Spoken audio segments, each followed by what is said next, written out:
И здравейте хора, добре дошли в откриването на моя YouTube канал. Това е първото видео в него.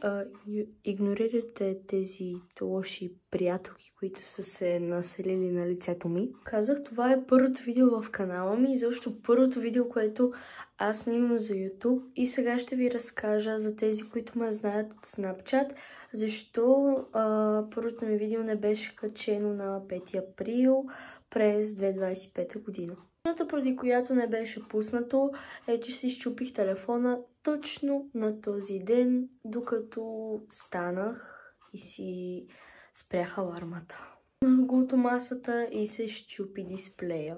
Станал буквално на сол, екрана му беше бял, не можеше да се оправи, всичко ми беше там, но сега ще си направя... Сега съм си направила нов профил в YouTube и нов профил в Snapchat.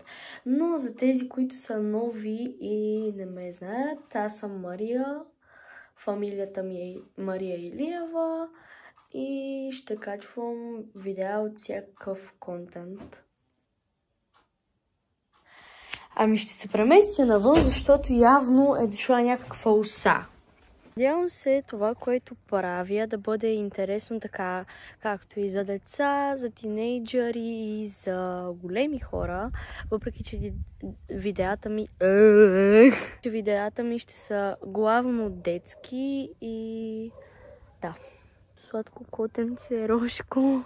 Целта ми не е да бъда известна, целта ми е просто да се забавлявам, да снимам YouTube видеа. Според мен е доста хубаво да измислям нови неща, на които хората харесват, на които хората така може да някой да му стане интересно как едно дете на тинейджър, няма да кажа на колко съм. Казвах, бъде интересно как по-точно се обработват видеа, как се снимат видеа и още много други неща. Канал също може да видите и други персонажи, като Криси от Бат Сандев и Стела. Тя ми е приятелка и може би някой от моите приятели.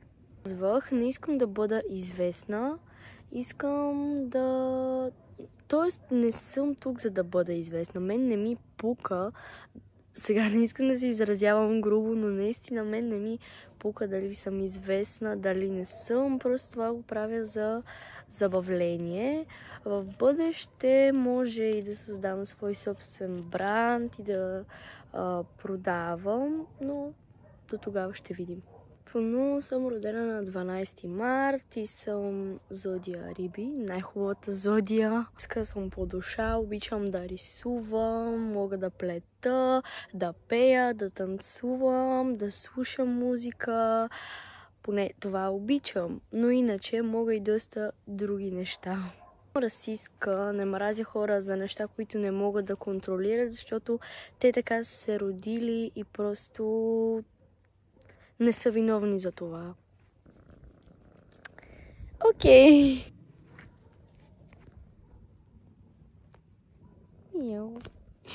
Обичам супер много панделки, което си личи по буквално всичко.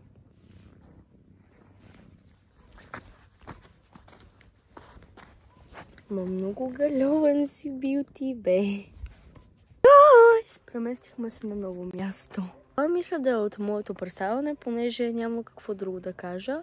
И пишете долу в коментарите какво искате да качвам.